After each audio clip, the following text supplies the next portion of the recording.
I'm currently in northern Sweden taking pictures of a lot of wildlife, and for about a week I have now been living with Danny, and together we took pictures of the osprey, which I will release a separate video about. We went on kind of some moose safaris to try to take some pictures of the moose in the evening, and obviously we also went to the squirrel forest to take some pictures of the squirrels.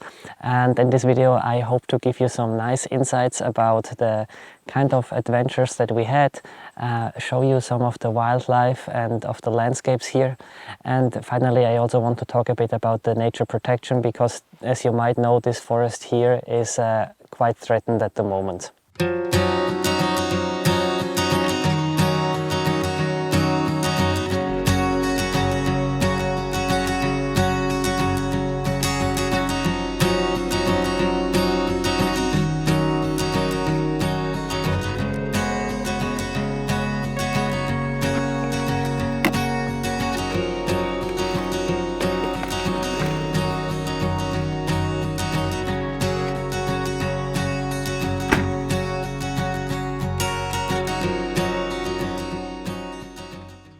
So today I want to take some pictures of the moose. I'm going on kind of a moose photo safari, and as you can see I'm currently in the car. I usually prefer to take pictures by walk, by foot, approaching the animals, but that does not work well for all species. So some species just simply don't occur so close to villages. For moose, it can be that they're around villages, but often the hotspots are also somewhere else. And I got a good location from my friends Juan and Danny.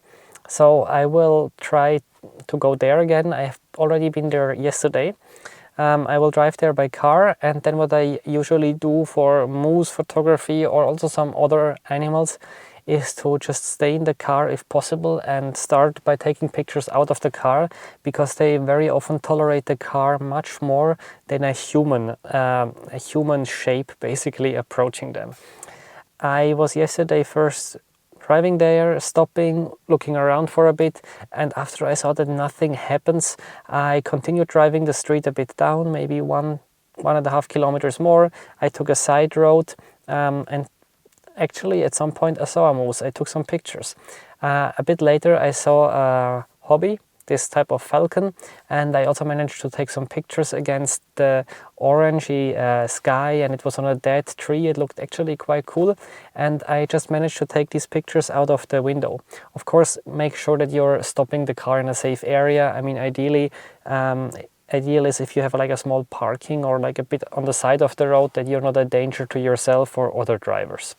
So if I'm entering a potentially good area, and here I need to say, they could be everywhere. I mean, there's some hotspots, but they could be everywhere, or other animals, so I try to be prepared. And as you can maybe see, I have here next to me on the passenger seat, the Canon R5 with the 400mm 2.8 lens. The advantage here is that because sunset is in like 2 hours, and as you can see outside it's raining, so it's rather dark, and the f2.8 gives me an advantage here.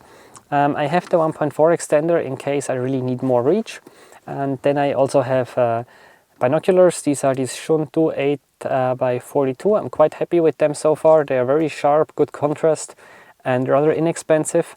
And finally I have a spare battery in my pocket, because sometimes you can run out of battery, and it's often always just learning by doing experience. Like for example, yesterday I needed to leave the car because the moose were kind of on the other side of a clear cut, and I wanted to get a bit closer, not necessarily to have them bigger in the frame, but mostly for a different background. And what I tried was basically, first of all, to leave the car in a way that they don't see me. So trying to park the car that I can leave.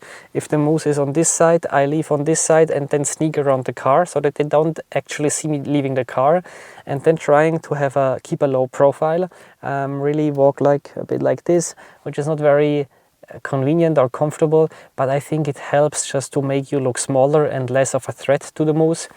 I also try not to walk directly to it, but maybe some zigzag. And yesterday I didn't actually need to get much closer. The main idea was, as I just mentioned, just to have a different background. So I walked a bit in parallel to the moose, not decreasing my distance a lot, and maybe this also helps.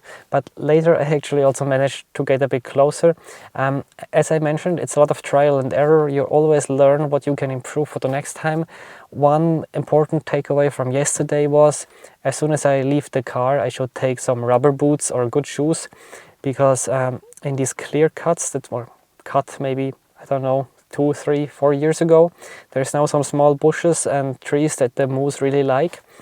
The problem is that they are often very wet. There's like some small standing water or flowing water, like tiny rivers basically going through, and because there's a lot of light in these clear cuts, the vegetation on the ground is quite dense, so sometimes you don't see where you step, and this happened to me and I got completely wet feet. So I have the rubber boots in the truck. I also had them yesterday, but today I'm sure I will put them on. Now it's a bit less than 2 hours before sunset, and since it's already getting a bit darker because of the heavily overcast weather, I think I should now start and head to the moose. Basically, since I started with wildlife photography, I always liked squirrels. Probably even before, but since then I like to take pictures of squirrels. They're just very charismatic and very cute animals, and they are both easy and hard to photograph at the same time. Easy because they look cute, and sometimes they just stand still and they're eating there, they're cleaning themselves, they just look at you, and this gives from some really nice photo opportunities. On the other hand, they can at times also be a bit restless, just running around, jumping around, high in the trees, jumping from one branch to another, and that's quite hard. So one of my tips that I have for you if you try to take pictures of squirrels is maybe to go to a place where they're a bit more used to people. So often in some city parks they have bird feeders, and the squirrels also tend to come to these bird feeders, visit them, and they get used to people. So they just react a bit more calmly, and they are less scared, they're less skittish, and this also means you can sometimes get away with a bit less focal length. So I generally prefer to rather use a shorter but faster lens than a longer but slower lens. One of the reasons is that if you take pictures in a forest, it's quite dark. So this morning we went here several hours after sunrise, and still I think most of the day I was at f2.8, 1/400 or 500th of a second, and still at 3200 ISO. And as I mentioned, this was with a f2.8 lens, so if I would have used something like a RF 200 to 800, I would have really struggled with getting enough light on the sensor. The other reason why I prefer a fast lens is just to have a bit a nicer background, because usually the bigger the animal, the smaller is your magnification ratio, meaning that your background will look a bit less blurry. You will have more depth of field, which can be nice to include more of the environment, but it can also distract from the actual image, from the main subject, which is in the end your squirrel, or if you go for birds, the bird. So this is why today I was shooting mostly with the RF 100 to 300.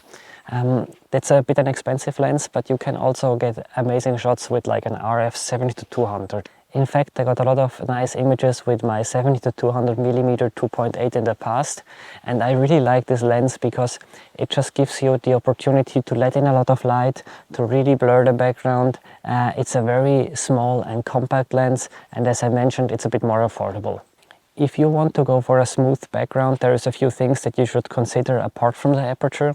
So first of all, having a bit more focal length usually helps to make the background smoother, at least if the aperture stays the same. So if I have the 100 to 300 millimeter here, if I zoom into 300 millimeter, I will have a cleaner background than if I shoot with 100 millimeter. Another thing is just to position yourself in a different way. So if you go a bit closer to the animal and have it bigger in the frame, your background will get smoother.